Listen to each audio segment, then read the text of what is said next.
one of the big ideas that we had with Infrastream was we wanted to make it simpler for teams to own a lot of containers, be able to deploy them, because when interacting with other large or small companies, it's a part that they always have to redo.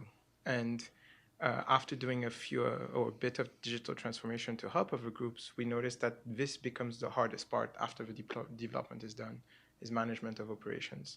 And that management of operations, once it's properly automated, it doesn't cost a lot more. It's just the cost of a license. And that's what we will try to do with Infrastream. So that's why proper hardening in the default solution for us was a core objective of Infrastream. Security shouldn't be optional and shouldn't be way more expensive. And so Infrastream was built on some of those premises. And that's why for us, checking the base version of it was kind of an obligation, and doing it through the workshop was Yeah. a way to express it and show it as well.